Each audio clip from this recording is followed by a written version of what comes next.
آج تو ڈاکٹر صاحب وقت آ گئے ہیں ماشاء اللہ.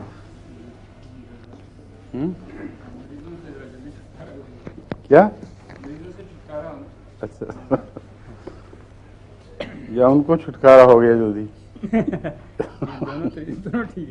دونوں ہو سکتے ہیں.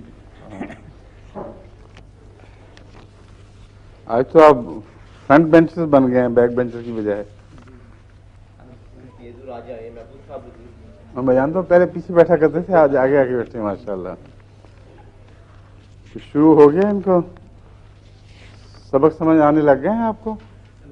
ہاں کچھ اچھا میں جو بھی کافی دعائیں آپ نے دے دی تھے سوال کر کے دیکھی زندہ رہتی. نہیں, چہرے پہ تو آپ کی پہلے سے زیادہ رونق ہے ماشاء اللہ. اچھا جی, شروع کریں. پھر برہمنیاں چل رہی تھی. اچھا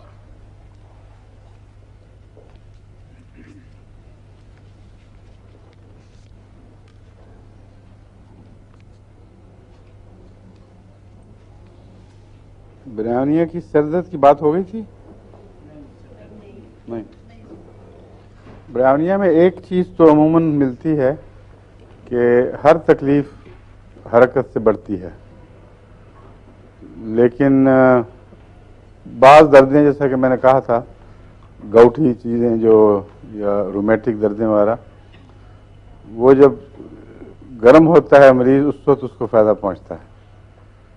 اس لیے وہ چلنے سے جو گرمی پیدا ہوتی ہے حرارت غریزی کے ٹوٹنے سے, اس سے برہمنیہ کو آرام بھی آتا ہے. تو کئی دفعہ لوگوں کو جو اس بات کے روٹین کی عادی ہیں کہ برہمنیہ ضرور حرکت سے بڑھے گی اور آرام نہیں آ سکتا, وہ ان کو یہ پتہ نہیں لگتا کہ برہمنیہ کی بعض دردوں کو گرمی سے آرام آتا ہے, اور حرکت سے جو گرمی پیدا ہوتی ہے جسم میں اس سے ریلیف مل رہا ہوتا ہے. اس لیے اس میں اور ریسٹاکس میں نے فرق بتایا تھا کہ کیا فرق ہے, بعد میں پتہ چلتا ہے اس کا. اور سر درد اس کی سردی سے آرام پاتی ہے.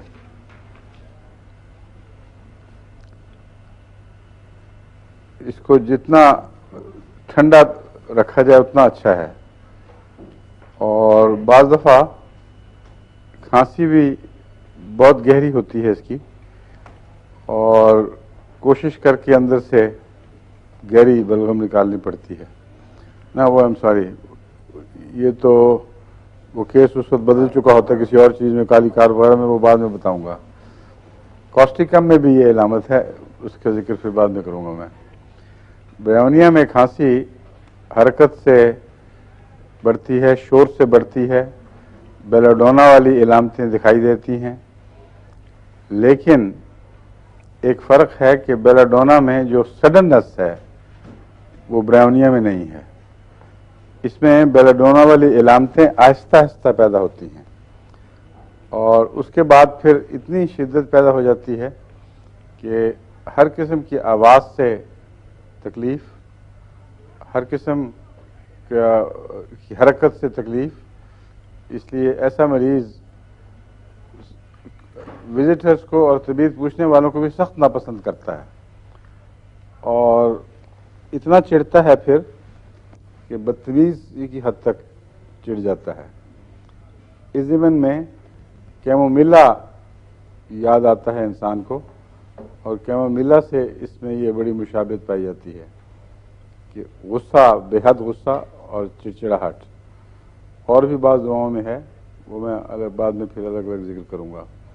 لیکن برہمنیہ میں اس کی وجہ یہ ہے کہ بولنا نہیں چاہتا, حرکت سے تکلیف ہوتی ہے, اور منہ کی حرکت سے بھی تکلیف ہوتی ہے, اور کمزوری محسوس کرتا ہے. اس لیے اگر برہمنیہ کا مریض ہو, خاص طور پر اس کو اگر دائیں طرف پھیپھڑے میں نمونیا ہو یا سر درد ہو, تو اس کو بالکل بلانا نہیں چاہیے. اگر نہیں بلائیں گے تو رفتہ رفتہ غنودگی کی کیفیت میں رہتا ہے, اور اگر مرض وقت پہ درست نہ ہو تو بڑھ کر مستقل بے ہوشی بن جاتی ہے. لیکن بولنا یا حرکت فائدہ نہیں دیتے بالکل. برہمنیہ کی سر درد ایسی ہے جس کو ٹھنڈ سے آرام آتا ہے. گدی میں عموماً بیٹھتی ہے یا ماتھے کے سامنے بیٹھتی ہے۔ بیانیہ میں ایک اور بات ہے خاص طور پر نوٹ کرنے کے لائق کہ اکثر پیاس کی شدت اس کی نمایاں علامت ہے۔ بے حد بھڑکی لگتی ہے اور انسان پوری طرح بہت ٹھنڈا پانی پسند کرتا ہے، پی کر کچھ عرصے کے لیے سکون مل جاتا ہے، پھر بڑی تعداد میں دل چاہتا ہے پورا جگ ٹھنڈے پانی کا پی لوں، پھر وہ کچھ دیر کے لیے سکون مل جاتا ہے۔ جبکہ آرسنک میں آپ کو یاد ہوگا کہ پیاس کی بھڑکی تھوڑا تھوڑا پانی چاہتی رہتی ہے اور بیک وقت زیادہ پانی نہیں پیا جاتا۔ گھونٹ گھونٹ پانی کی جو پیاس ہے وہ آرسنک کو یاد دلاتی ہے۔ بہت زیادہ اکٹھے پانی کی پیاس برائنیوں کو یاد دلاتی ہے، لیکن میرا تجربہ ہے کہ برائنیا کے کیسز میں بعض دفعہ پیاس بالکل غائب ہو جاتی ہے، اور یہ میں نے محسوس کیا مختلف لوگوں میں بھی اور اپنے اوپر بھی، جبکہ مجھے برائنیا فائدہ دیتا تھا۔ بعض صورتوں میں پیاس غائب ہو جاتی تھی۔ وہ اس وقت پیاس غائب ہوتی ہے جب معدے میں انفلمیشن ہو کچھ اور منہ میں ایفتھی پیدا ہونے شروع ہو جائیں اور منہ خشک ہو کر بعض دفعہ صبح لکڑی کی طرح اکڑ جاتا ہے، زبان اور سب کچھ، اور پیاس کوئی نہیں ہوتی، اور اس وقت زبان پہ سفیدی مائل طے نہیں بلکہ کچھ زردی بھی آ جاتی ہے اوپر۔ تو یہ علامت خاص طور پر جلسیمیم کی ہے، لیکن برائنیا میں ظاہر ہو جاتی ہے۔ اس کے متعلق پہلی دفعہ میں نے کینٹ میں تائیدی بیان پڑھا ہے، اور ڈاکٹر کا مجھے یاد نہیں کسی نے یہ لکھا ہو، مگر کینٹ نے بالکل اسی طرح وضاحت کی ہے کہ بعض دفعہ برائنیا میں پیاس غائب ہو جاتی ہے، لیکن وہ دیگر عمومی علامتوں سے پہچانا جاتا ہے نا۔ ایک اور بھی جزاک اللہ۔ چلیں ہوا چلی تو ہے کچھ۔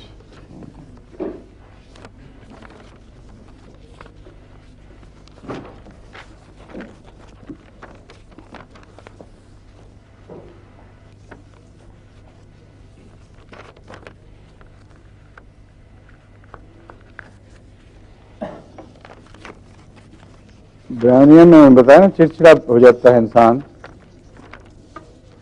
جزاک اللہ، اور کیمومیلا میں بھی چڑچڑا ہوتا ہے، مگر کیمومیلا کی دیگر علامتیں مختلف ہیں، اور نقص میں بھی چڑچڑا ہوتا ہے انسان، اور نقص برائنیا کا اینٹیڈوٹ بھی ہے، یہ بھی یاد رکھنا چاہیے۔ ان کی پیریڈز کی علامتیں بھی ملتی ہیں اور فرق بھی ہے، بتا دیا تھا نا کل میں نے، ہاں اچھی طرح یاد ہے۔ اس کے چکر جو ہیں وہ عام طور پر کانوں میں خرابی کے نتیجے میں پیدا ہوتے ہیں۔ کانوں میں خرابی کے نتیجے میں چکر اور حرکت سے چکر، یہ دو علامتیں برائنیا کی خصوصی علامتیں ہیں۔ گاڑی میں، سمندری جہاز میں، ہوائی جہاز میں جو چکر آتے ہیں اور متلی پیدا ہوتی ہے، اس کے نسخے اگر بنائے جائیں تو زیادہ مفید رہتے ہیں، کیونکہ اس وقت ہر مریض سے الگ الگ پوچھنا ممکن ہی نہیں ہوتا، اور خاص طور پر متلی میں تو ویسے ہی بات کرے تو الٹی آتی ہے۔ اس لیے میں تو ہمیشہ کچھ نسخے بناتا ہوں، ان میں کاکولس بھی ڈالتا ہوں، برائنیا بھی، اور نقص بھی، اور ایپیکاک بھی۔ اس کے علاوہ بعض دفعہ آرسنک کی ضرورت پڑتی ہے، مگر عموماً یہ کافی ہیں۔ برائنیا، نقص وامیکا، ایپیکاک اور کوکولس۔ کوکولس کا تعلق بھی کانوں کی خرابی کے نتیجے میں پیدا ہونے والے چکروں سے ہے، اور اس معاملے میں کوکولس سب سے گہری دوا ہے۔ بعض ایسے مریض، ایک دفعہ ایک انگلستان میں سے ہو کے ایک مریض گیا تھا پاکستان، اور یہاں کے چوٹی کے ڈاکٹروں سے اس نے کنسلٹ کیا، اس کے چکروں کی کچھ سمجھ نہیں آتی تھی کیا ہو رہا ہے، تو اس کو میں نے کاکولس پہ رکھا اور اللہ کے فضل سے وہ ٹھیک ہو گئے. تو کاکولس کا تعلق بھی ان چکروں سے ہے. دراصل کان کی خرابی کے چکر کاکولس اور برائنیا کی مشابہت میں جو اندرونی گہری وجہ ہے وہ سمجھنی ضروری ہے. ایک کان میں ٹیوب ہوتی ہے جس میں لیکوڈ ہوتا ہے، کیا آڈیٹری کنال کہتے ہیں یا کچھ؟ آڈیٹری کنال تو آؤٹ سائڈ ہے جی، نہیں، اندر جو کنال ہے اس کو کیا کہتے ہیں؟ اس کو ایکچولی کوکلیا از دی، وہ جو بیلنس کرتا ہے اس ہاں نہیں، وہ تو کہہ اس کنال کا اپنا ایک نام ہے. جو ٹیوب سی ہوتی ہے یوں جی، اس کے اندر لیکوڈ رہتا ہے. وہ تو ایک تو وہ لیکوڈ ذرا بھی حرکت کرے تو جو سیلیاں ہیں ساتھ جی وہ اس حرکت کو نوٹ کر کے دماغ کو پیغام پہنچاتے ہیں نروس کے ذریعے، اور بیلنس اور امبیلنس کا احساس اس سے پیدا ہوتا ہے. وہی کوکلیا ہے نا جی، اس کے اندر ہی وہ گول سا کوکلیا کہتے ہیں اس کو؟ جی، اچھا ٹھیک ہے. اسی کے اندر وہ لیکوڈ. وہ بہت ہی غیر معمولی حساس چیز ہے. میں نے بتایا تھا اتنی زیادہ کہ سائنسدانوں نے تجربے کیے ہیں کہ ایٹم کے ٹوٹنے کی آواز بھی وہ محسوس کرتا ہے، لیکن چونکہ ایک عام شور ہے دنیا میں جس کو کامل خاموشی کہتے ہیں اس کا وجود کوئی نہیں، اس لیے اس شور کی وجہ سے وہ آوازیں وہ نہیں پکڑتا. لیکن تجربوں سے پتہ چلتا ہے کہ بے انتہا حساس چیز ہے، اس کا انسانی دماغ تصور بھی نہیں کر سکتا. اس میں ایک تو ہے آواز کا محسوس کرنے کا آلہ، دوسرے بیلنس محسوس کرنے کا آلہ. دو چیزیں ہیں جو جن میں کان کام کرتا ہے. بیلنس میں ایک لیکوڈ ہے جو جب جگہ بدلتا ہے تو اس کے نتیجے میں وہ پتہ لگ جاتا ہے کہ یہ لیول نہیں ہے، یہ لیول ہے. تو آٹومیٹک ہمیشہ کے لیے ایک لیول کا آلہ اندر لگا ہوا ہے. اس کے بگڑنے سے چکر آتے ہیں، اس لیے، اور حرکت میں بھی وہ چھلکتا ہے ہر وقت اور بڑی جلدی جلدی بیلنس بدلتا ہے، اس لیے چکر آتے ہیں. تو ایسا شخص جس کو حرکت کی وجہ سے تکلیف ہو یا کان کی بیماری ایسی ہو جس میں اس لیکوڈ میں خرابی پیدا ہو جائے یا اس کا جو محسوس کرنے کی جھلیاں ہیں ارد گرد وہ اوور سینسٹیو ہو جائیں، تو اس کے نتیجے میں جو چکر ہیں ان کا علاج ایک اول نمبر پہ کاکولس اور برائنیا سے ہوتا ہے. کاکولس اور برائنیا میں فرق یہ ہے کہ برائنیا حرکت سے بھی ہوتا ہے اور کان کی خرابی سے، لیکن برائنیا میں کان کی خرابی انفیکشن وغیرہ کی وجہ سے پیدا ہوتی ہے. کاکولس کی کان کی خرابی حرکت سے بھی ہوتی ہے، لیکن جو دوسری خرابی ہے وہ انفیکشن کی وجہ سے نہیں بلکہ اعصابی خرابی کی وجہ سے ہوتی ہے. میں نے جہاں تک استعمال کیے ہیں دوائیں، میرے تجزیے میں ایسے مریض آئے ہیں کہ جہاں ظاہری کان کی کوئی مستقل تعفن والی خرابی موجود نہ ہو اور چکر موجود ہوں، وہاں کاکولس زیادہ بہتر ہے. جہاں انفیکشن اور چکر ہوں وہاں برائنیا زیادہ بہتر ہے.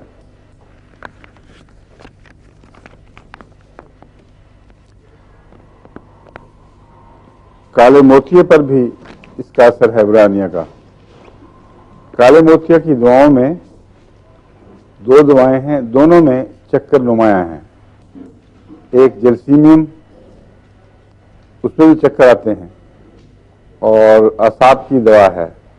برائنیا کو میں نے بتایا تھا بہت اس کا دائرہ پھیلا ہوا ہے، ہر قسم کی جھلیوں پر اثر رکھتی ہے اور اعصاب پر بھی کسی حد تک اثر رکھتی ہے.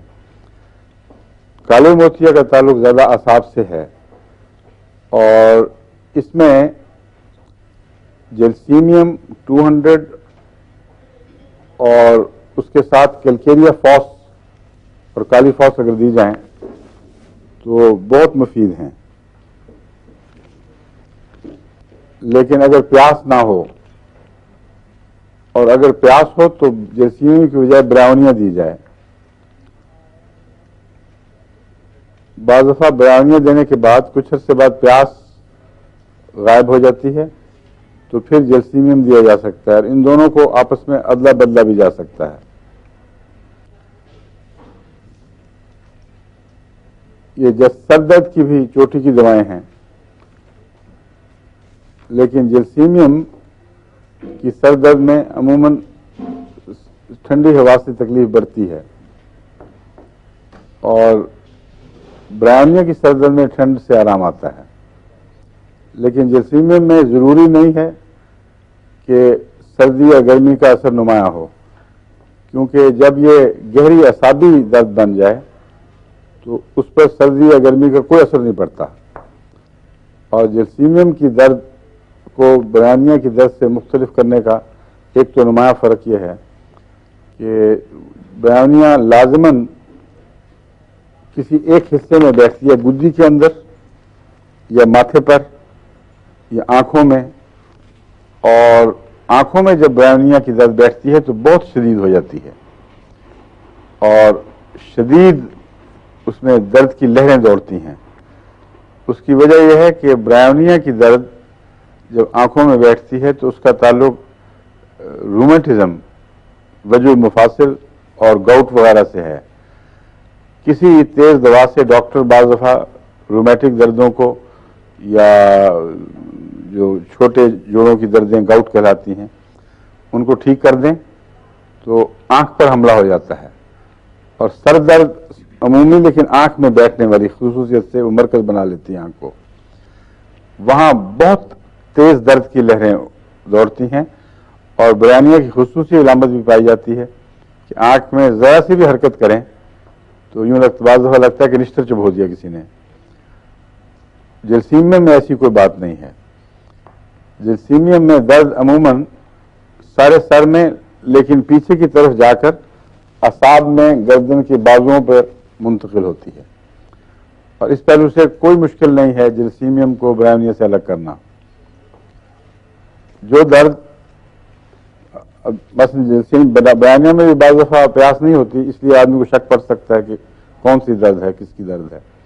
جلسیمیم یہاں سے جائے گی اور ادھر گردن کے بائیں طرف یا دائیں طرف بیٹھتی ہے، اور بعض دفعہ دونوں طرف اعصاب میں پیچھے کی طرف درد اترتی ہے، لیکن ماتھے پر بھی رہتی ہے.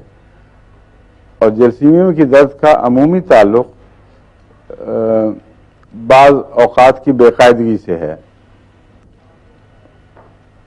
مثلا رات کو اگر آدمی کو 4 گھنٹے سونے کی عادت ہے اور وہ 5 گھنٹے سو گیا ہے تو اس سے بھی جلسیمیم کی درد چھڑ جائے گی.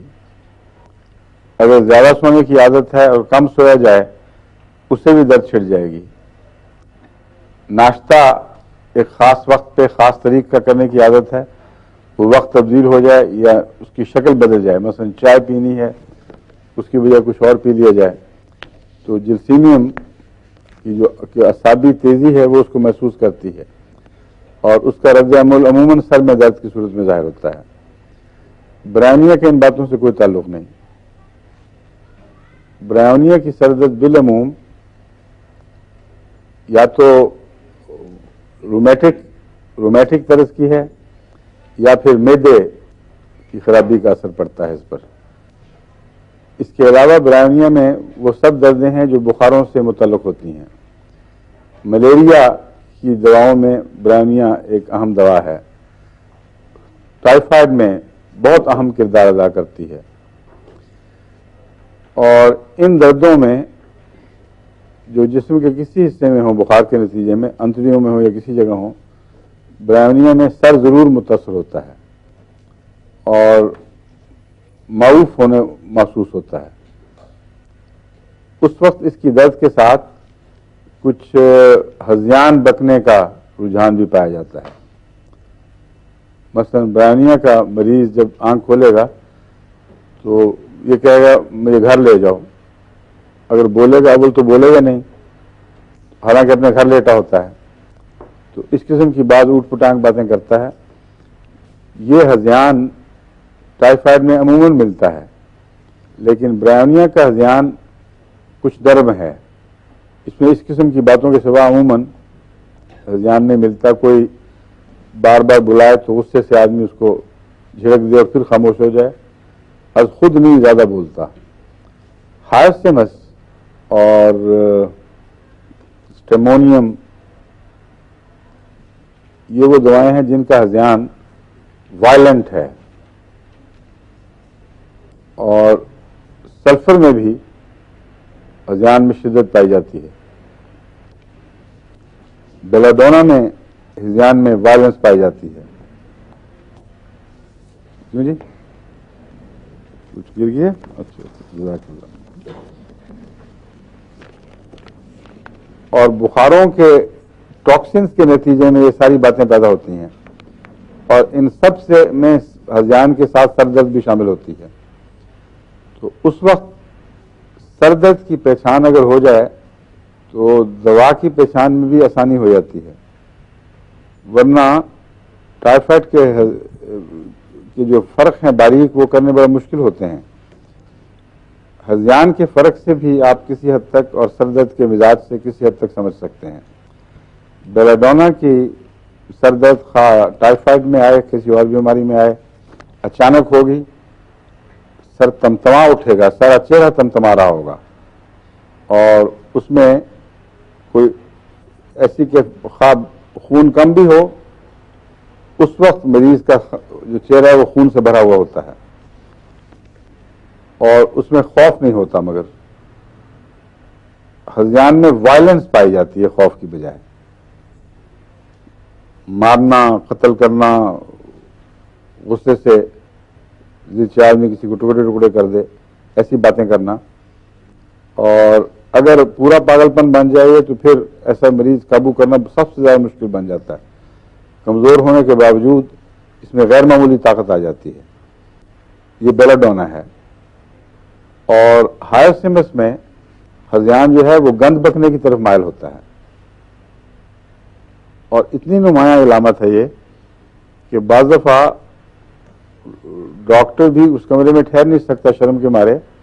اگر کسی بچی کو تکلیف ہو اور ماں باپ اور بہن بھائی موجود ہوں اور وہ گند بک رہی ہو تو ڈاکٹر کے لیے بہت ہی امبیرسنگ بات ہے. ان کے لیے تو ہے ہی، لیکن ڈاکٹر کے لیے بھی. وہ ڈاکٹر کو ان کو سمجھانا پڑتا ہے کہ یہ دراصل اس کے خیالات میں کوئی خرابی نہیں ہے.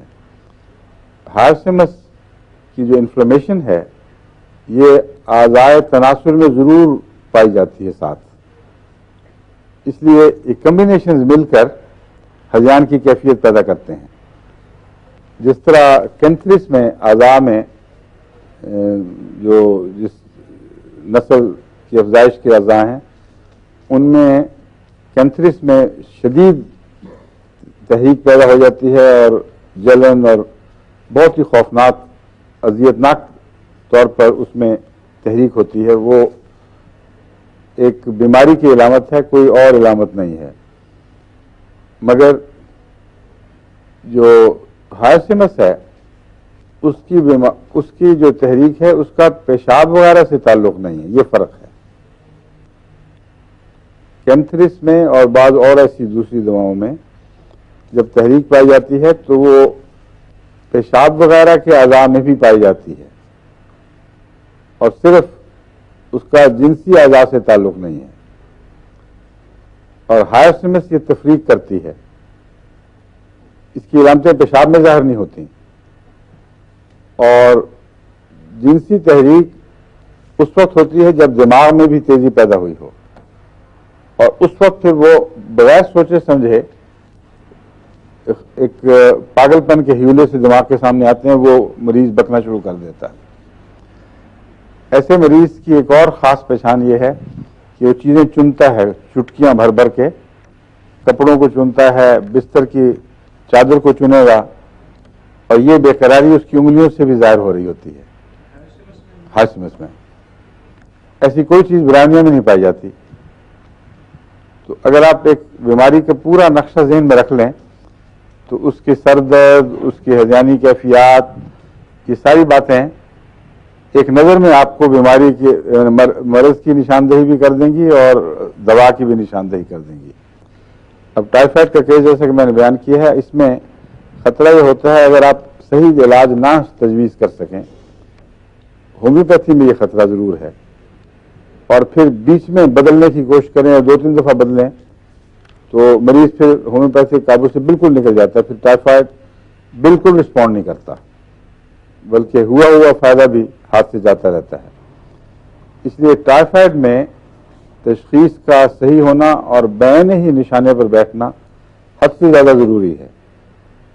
اگر ایسا نہ ہو سکے تو محفوظ فارمولہ یہ ہے کہ بعض ایسی دوائیں استعمال کی جائیں جو ہر قسم کے ٹائیفائڈ میں کچھ فائدہ ضرور دیتی ہیں اور اندھیرے میں کوئی تیر نہ چلایا جائے. مگر یہ جو علامتیں میں بتا رہا ہوں یہ اگر ذہن نشین ہو جائیں تو اس میں کوئی اندھیرے کا تیر نہیں رہتا، بڑا کھلا انسان کو معلوم ہو جاتا ہے کہ کون سی دوا ہے. جو روٹین کا نسخہ ٹائیفائڈ کا میں نے بتایا تھا آپ کو پہلے، کیوں جی کہ نہیں بتایا؟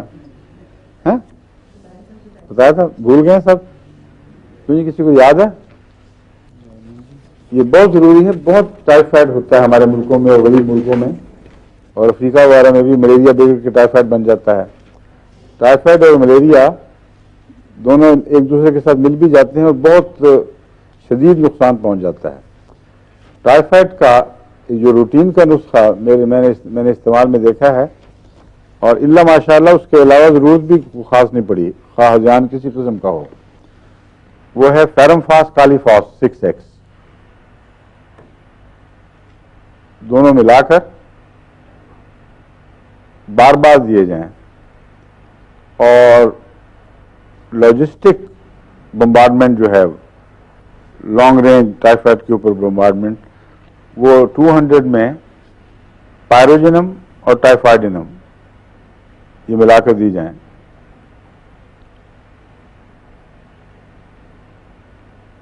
میں جو عموماً استعمال کرتا ہوں تو اس طرح کے شروع میں پہلے 3 دفعہ 200 کی دوائیں، جب بخار زوروں پر ہے تو 3 دفعہ دن میں، پھر 1-2 دن کے بعد 2 دفعہ کر دیا، پھر جب تک بخار ٹوٹ نہ جائے 1 دفعہ روزانہ.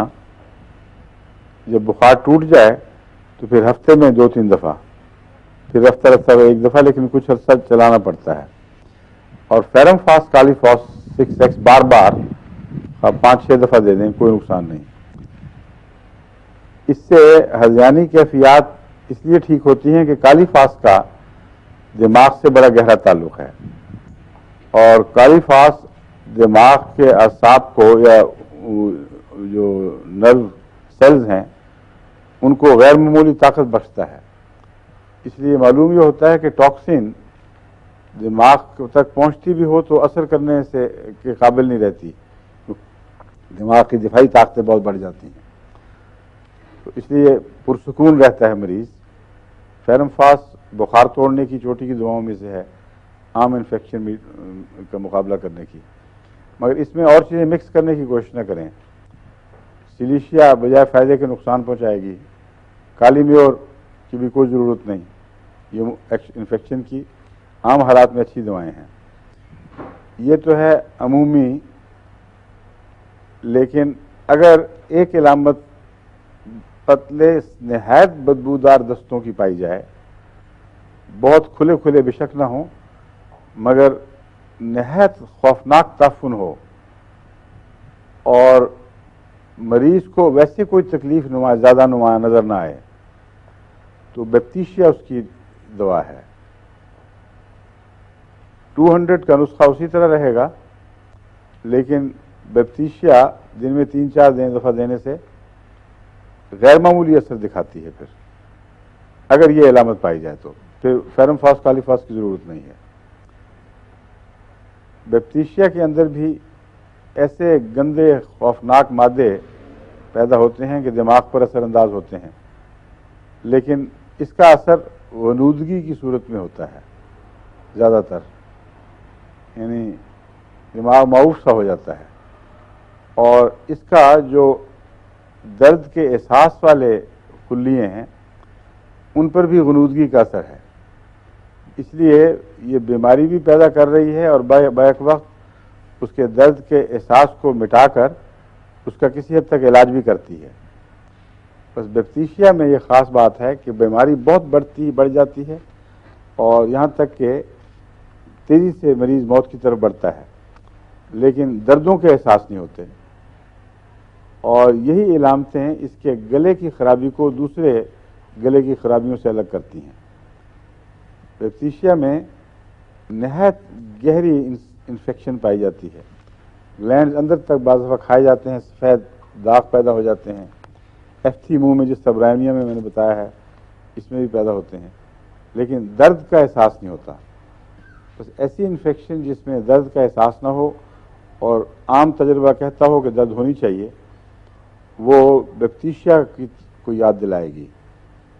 اسی لیے اس کا مریض ہذیانی کیفیات میں اور بے چینی میں مبتلا ہونے کی بجائے زیادہ غنودگی میں رہتا ہے.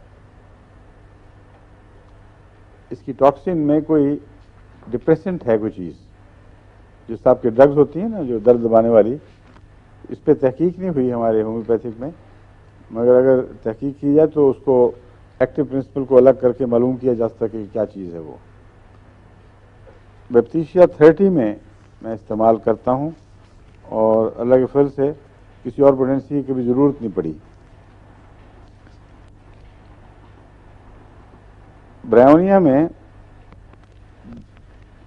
پپڑیاں بننا, ہونٹوں کے اوپر کناروں کا پھٹنا, ناک پر کسی جگہ, یہ بھی ایک خاص علامت ہے جو نیٹرمیور کا خصوصی حصہ ہے.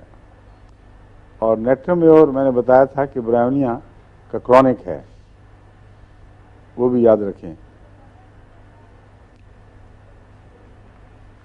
مریض بعض دفعہ اپنی پپڑیاں کو کھیرتا ہے تو خون بھی بہنے لگ جاتا ہے ہونٹوں میں سے, لیکن مجبور ہے کیونکہ بے چینی پیدا ہوتی ہے اور پپڑیاں جمتی چلی جاتی ہیں.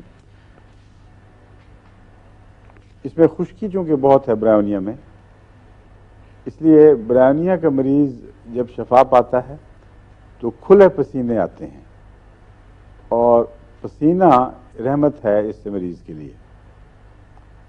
اخراجات کا رکنا برائیونیا کے مریض کے لیے عذاب بن جاتا ہے, اور اخراجات کا جاری ہو جانا ایک نعمت ہے. خصوصیت سے پسینہ برائیونیا کے مریض کے لیے بہت مفید ہے.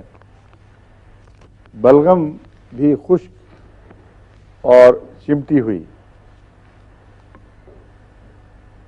یہاں تک کہ کھانس کر بڑی مصیبت سے برائیونیا کا مریض اپنی بلغم کو الگ کرتا ہے.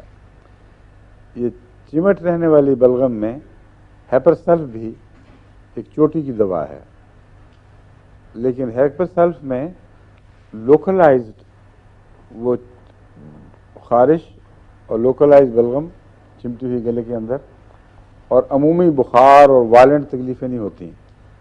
برائیونیا کی جو میں بات کر رہا ہوں یہ مثلا ٹائیفائڈ میں یا نمونیا میں اگر ساتھ بلغمی کیفیات ہوں تو اس میں بہت تکلیف دیتا ہے. یہ بلغم جو چمٹا ہے باہر نکالنے کی مریض کوشش کرتا ہے, یہاں تک کہ سر درد شروع ہو جاتی ہے کھانس کے, اور سر درد کو پھر ہاتھوں سے تھامنا پڑتا ہے بڑے زور سے کیونکہ وہ حرکت سے بڑھتی ہے.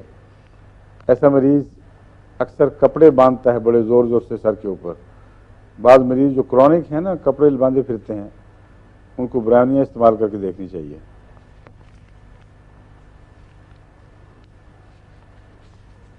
یہ میں نے آپ کو بتایا تھا کہ جگر میں سوجن گرم وغیرہ یہ چیزیں اس میں پائی جاتی ہیں. بلکہ ہاں جی, جگر میں تو کینسر میں بھی بہت مفید ہے.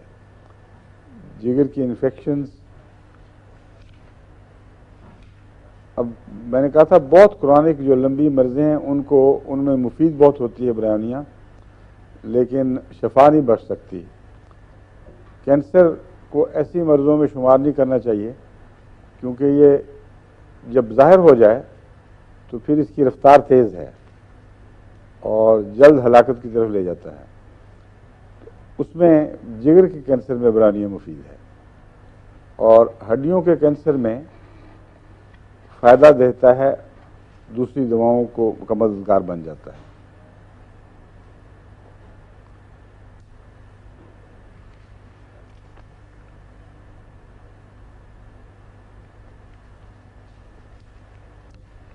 عورتوں کے لیے تو اووری کی تکلیف کے لیے بہت اچھی ہے اگر دائیں اووری میں تکلیف ہو, اور بریسٹ میں اگر گٹھلیاں ہوں, خواہ وہ کینسرس ہوں یا غیر کینسرس, اگر ان میں سختی پائی جائے اور حرکت سے درد ہو تو برائیونیاں سب سے پہلے استعمال کرنی چاہیے.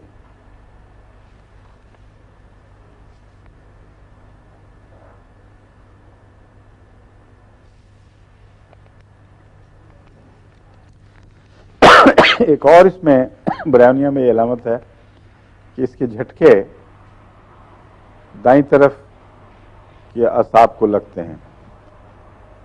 جب دماغ پر اثر ہو جائے بعض بخاروں کے زہریلے مادوں کا، تو ایک علامت یہ زیادہ خطرناک حالت پر پہنچنے کے بعد ہوتی ہے کہ جسم کے ایک سائڈ تیزی سے حرکت کرنے لگتی ہے، جھٹکے دینے لگ جاتی ہے. اس کا مطلب ہے کہ اسپیزم شروع ہو گیا ہے، اور بعض دفعہ پھر اسی اسپیزم کی حالت میں سانس کی نالی میں بھی اسپیزم پیدا ہوتا ہے، اور بچہ خصوصاً بچوں میں ہے یہ بات، مر جاتا ہے. دائیں طرف کے جھٹکوں میں دو دوائیں بہت نمایاں ہیں، ایک برائیونیا اور ایک ہیلیبرس نائگر. HCLLEBROUS ہیلیبرس،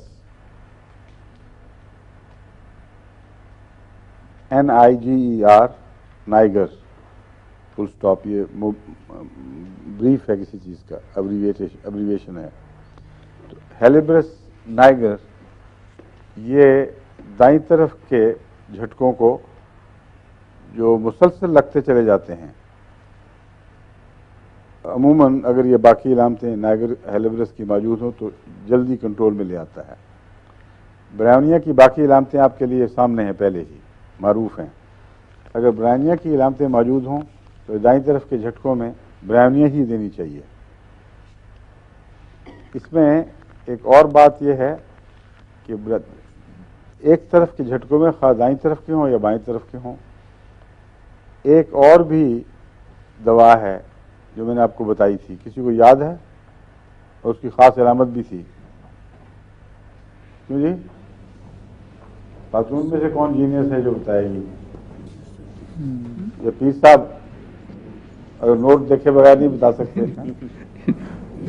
اس کی ایک اور علامت بھی بتائی تھی کہ جس کروٹ لیٹو اس کروٹ زیادہ بڑھتی ہے تکلیف. ایک ہی پٹی میں بتائی تھی آپ نے، ایک ہی پٹی میں بتائی تھی. کیا تھا وہ؟ گیریکس تو نہیں تھی غالباً.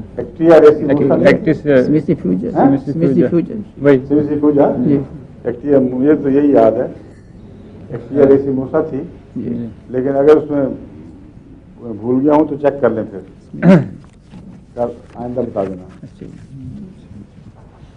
اس میں اور برائیونیا میں فرق یہ ہے کہ برائیونیا کو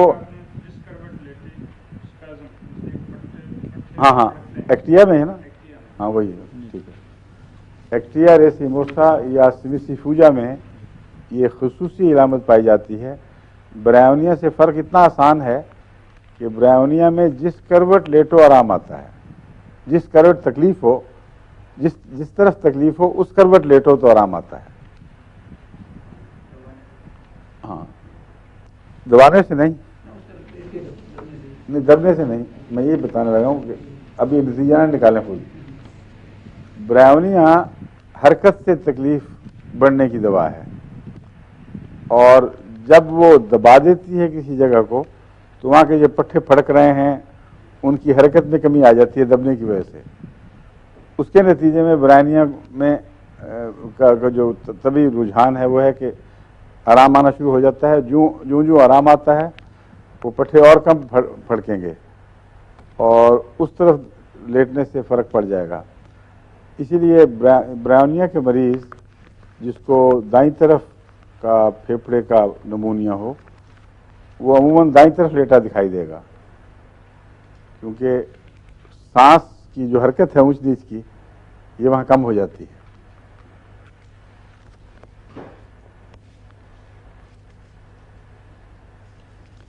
سوتے میں بھی جھٹکا لگتا ہے اس سے.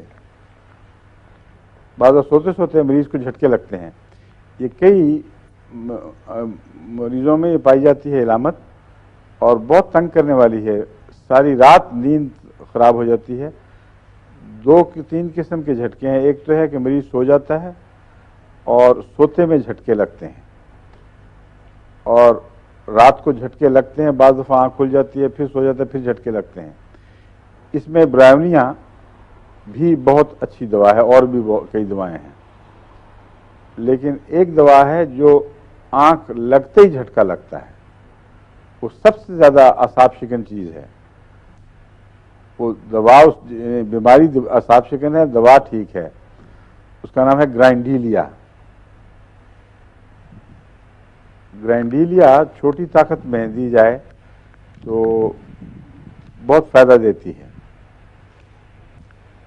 لیکن ایک دفعہ میرے پاس چھوٹی طاقت نہیں تھی، 30 تھی، وہ بھی دی تھی، اس سے بھی فائدہ ہو گیا تھا، اس لیے اب میں یہ نہیں کہہ سکتا کہ کون سی زیادہ مفید، چھوٹی سے اثر ہونا شروع ہو جاتا ہے۔ بہرحال پہلے میں 3 میں دیا کرتا تھا، 3rd پوٹینسی میں، اور گرینڈیلیا ایک دفعہ میں نے 1x میں بھی دیکھی تھی، اس میں بھی فائدہ ہوا، تو پھر میں نے اونچی کی 3، اس لیے کہ یہ خطرہ تھا کہ کہیں یہ اصل میں تو نہیں کوئی پازیٹیو افیکٹ، تو 3 میں بہت اچھا کام کیا، پھر میں 3 پہ رہا، پھر ایک دفعہ 3 اویلیبل نہیں تھی، 30 استعمال کی، اس سے بھی ٹھیک ہو گیا۔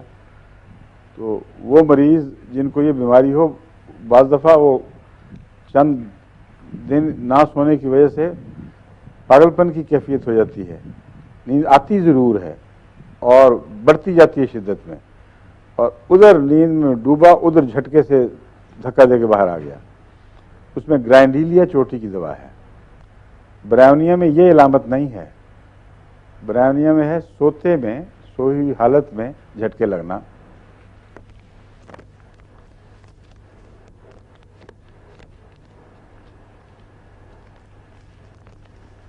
ہومیوپیتھک میں یہ علامت ایک خاص 3 اصطلاحیں ہیں، وہ پتہ نہیں ایلوپیتھک میں بھی ویسے استعمال ہوتی ہیں کہ نہیں، مگر میں ان کا فرق بتانا چاہتا ہوں بخاروں میں۔ ایک ہے کنٹینیوس فیورز، ریمیٹنٹ فیورز اور انٹرمیٹنٹ فیورز۔ کنٹینیوس فیورز وہ ہیں جو ایک دفعہ چڑھے یا جان لیوا ہوئے یا چھوڑا پیچھا تو جاتے رہے۔ انٹرمیٹنٹ فیورز وہ ہیں، ریمیٹنٹ فیورز وہ ہیں جو کچھ اونچ نیچ دکھاتے ہیں، کبھی زیادہ ہوئے کبھی کم ہوئے، لیکن بخار ٹوٹتا نہیں، جاری رہتا ہے۔ اور انٹرمیٹنٹ فیور اس کو کہتے ہیں جس میں بخار بالکل ٹوٹ جاتا ہے اور پھر آتا ہے، پھر ٹوٹتا ہے، پھر آتا ہے۔ ملیریا انٹرمیٹنٹ فیور کہلاتا ہے، اور ٹائیفائڈ اکثر اوقات ریمیٹنٹ فیور کہلاتا ہے۔ ٹائیفائڈ میں اگر بخار ٹوٹے تو فالس جھوٹا بخار ٹوٹتا ہے، کیونکہ اس کا پھر درجہ حرارت گر کے مائنس کی طرف چلا جاتا ہے۔ وہ بخار نہیں ٹوٹا ہوا ہوتا، وہ دفاعی کمزوری کی وجہ سے حرارت غریزی جواب دے جاتی ہے۔ اگر اس کو فوری طور پر طاقت دے کر دوبارہ بخار چڑھایا نہ جائے تو اسی حالت میں مریض مر سکتا ہے۔ اور بچوں میں بھی بعض دفعہ ٹائیفائڈ کے علاوہ بھی یہ علامت پیدا ہو جاتی ہے۔ وہ یہ ضروری نہیں کہ صرف ریمیٹنٹ فیور میں ہو، بلکہ کنٹینیوس فیور میں بھی ہو جاتی ہے۔ مثلا نمونیا ہے، اچانک بچے کو نمونیا ہوا ہے اور کچھ دیر کے بعد وہ ٹھنڈا ہو گیا ہے، اور بعض مائیں سمجھتی ہیں کہ آرام آ گیا، حالانکہ وہ سب سے بڑا خطرے کا وقت ہے۔ اس وقت جسم دفاعی طاقتوں نے جواب دے دیا ہے، اس لیے وہ بخار جو مقابلے کے لیے ضروری ہے وہ ظاہر ہونا بند ہو گیا ہے۔ ٹائیفائڈ میں بھی ایسا ہوتا ہے، اس کو انٹرمیٹنٹ نہیں سمجھنا چاہیے، کیونکہ ٹائیفائڈ کا مزاج ریمیٹنٹ ہے، انٹرمیٹنٹ نہیں ہے۔ یعنی بخار چڑھا، پھر کم ہو کے قریب پہنچا گرنے کے، پھر اوپر چڑھ گیا، پھر نیچے آیا۔ اس لیے بخار کی ریمیٹنٹ کی علامتیں اگر انٹرمیٹنٹ میں چلی جائیں تو وہ خطرے کا الارم ہے، فوری طور پر اس بخار کو دوبارہ چڑھانا چاہیے۔ یہ جو ہے برائیونیا، اس میں یہ ریمیٹنٹ بھی ہے اور انٹرمیٹنٹ بھی ہے۔ انٹرمیٹنٹ اس لیے کہ ملیریا میں اس کی برائیونیا کی ضرورت پڑتی ہے بسا اوقات، اور ریمیٹنٹ اس لیے کہ ٹائیفائڈ میں یہ کام آتا ہے. لیکن دوسری مرضوں کی رفتار کے متعلق میں نے آپ کو بتایا تھا، وہ پہچان بھی بہت عمدہ چیز ہے. وہ دوا کو پہچاننے میں مددگار ثابت ہوتی ہے.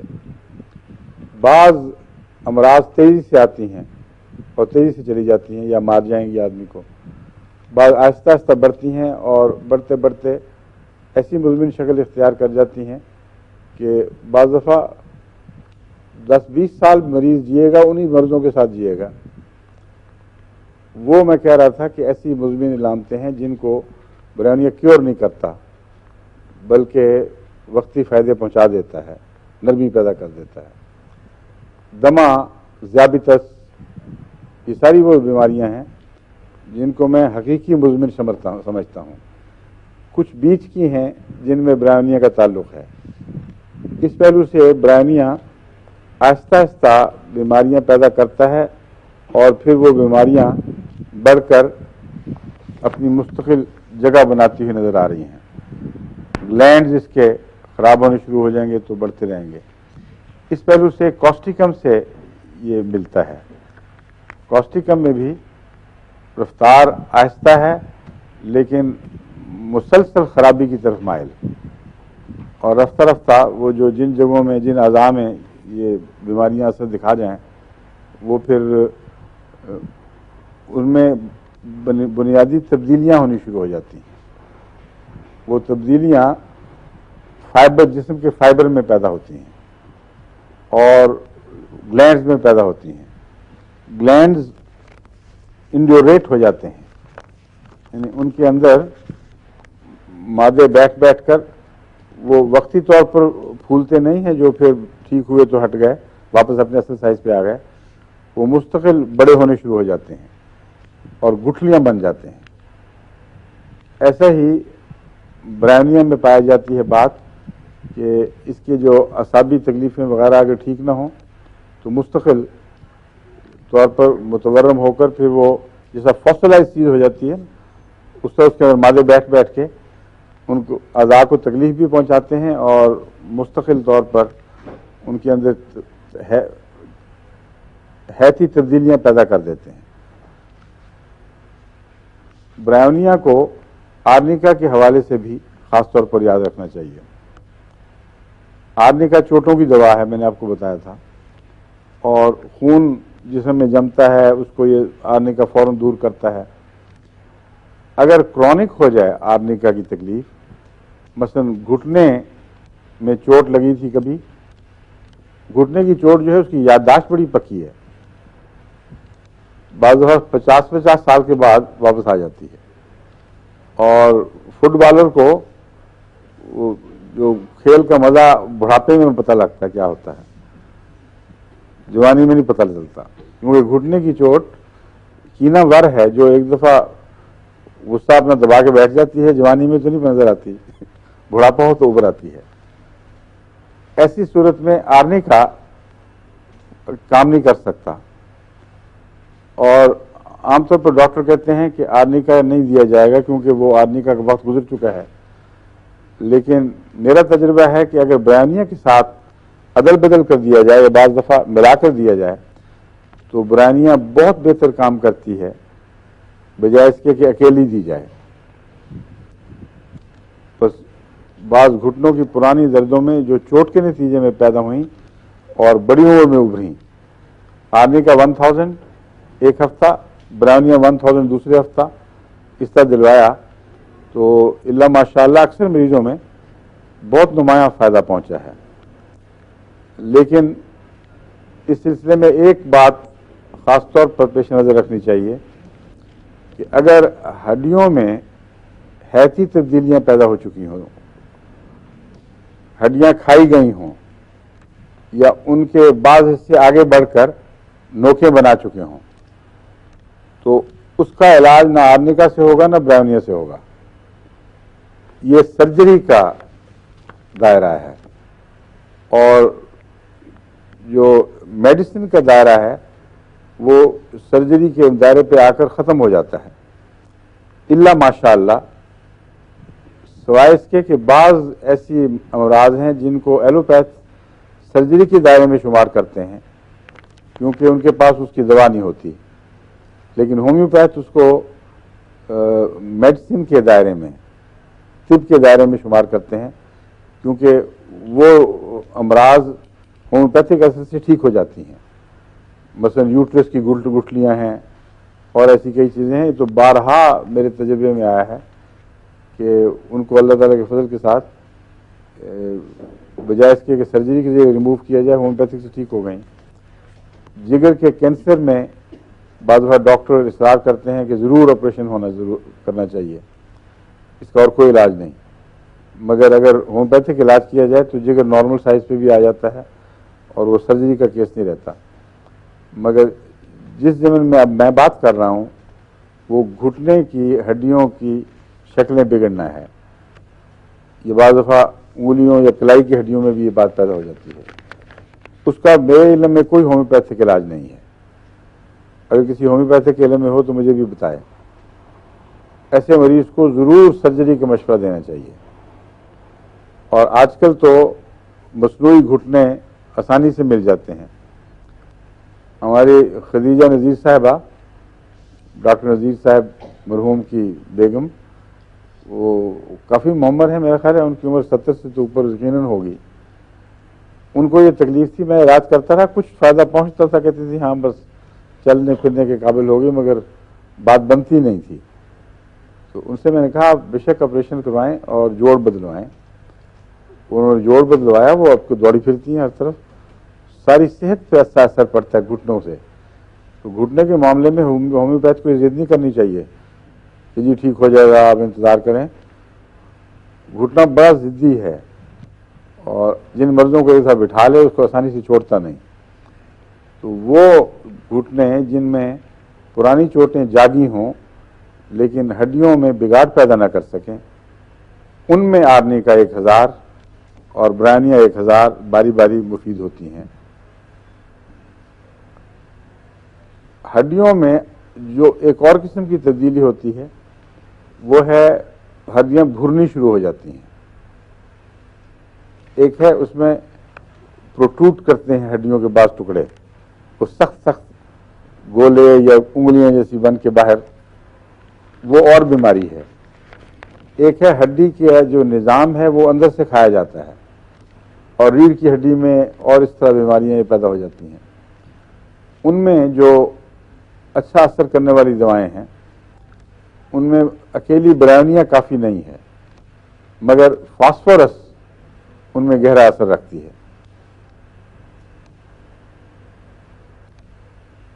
اسی طرح پکرک ایسڈ بھی ایسی جگہ کام آ سکتی ہے، اس کی علامتیں اگر پائی جائیں تو۔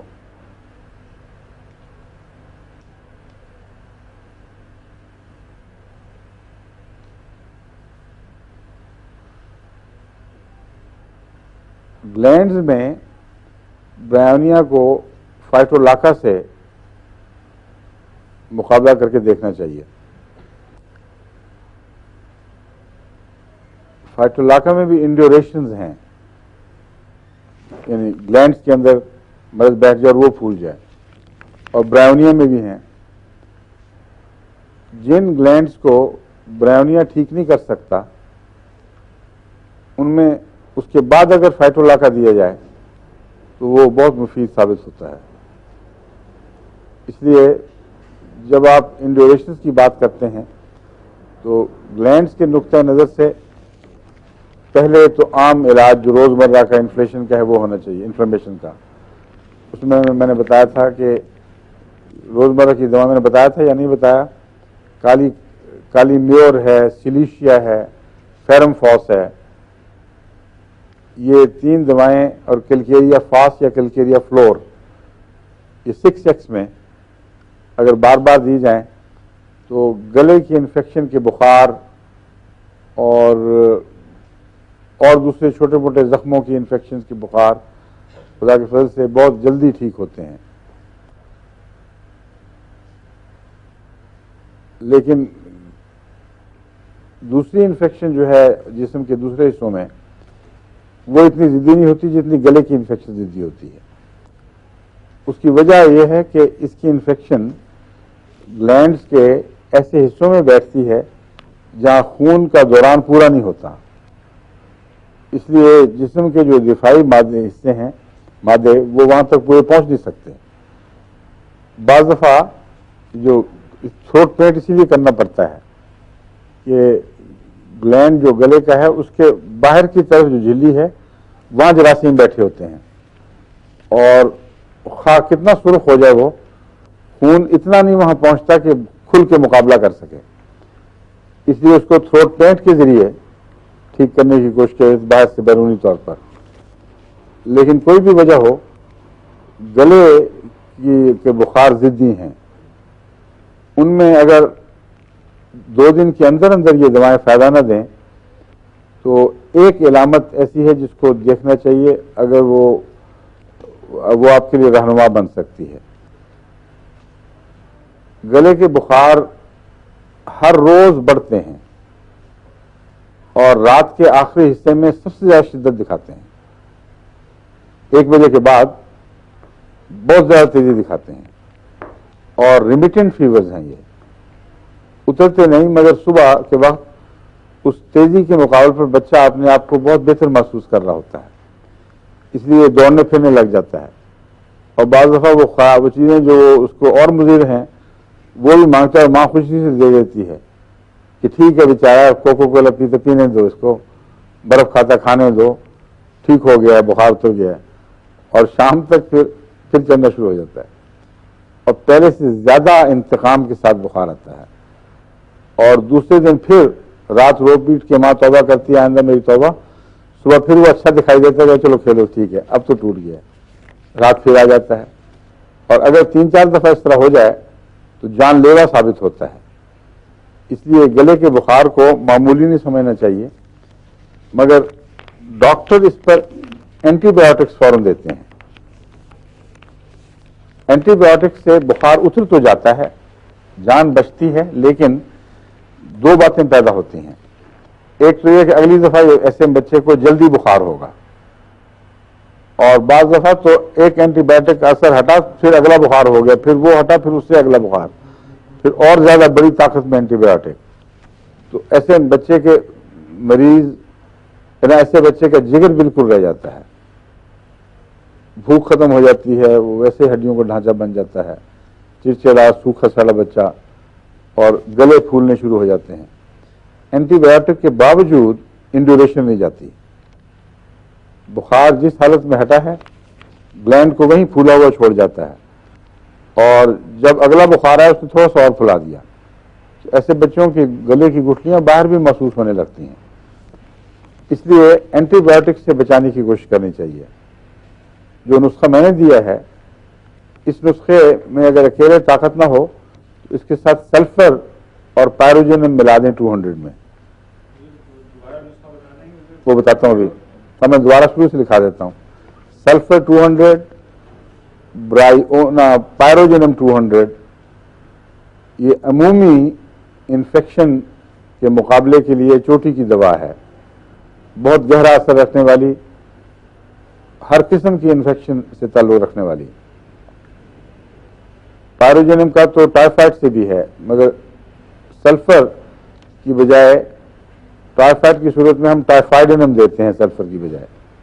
وہ یاد رکھے وہ ایک استثناء ہے مگر سلفر اور پائروجینم بخار کی حالت میں دن میں 2-3 دفعہ دوسرے دن 2 دفعہ تیسرے دن 1 دفعہ وہی جو پہلا فارمولہ میں نے بتایا تھا اس کا اس کو رفتہ رفتہ کم کریں.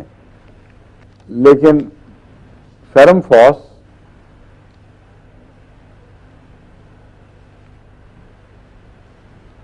سلیشیا کالیمیور کیلکیریا فاس یا کیلکیریا فلور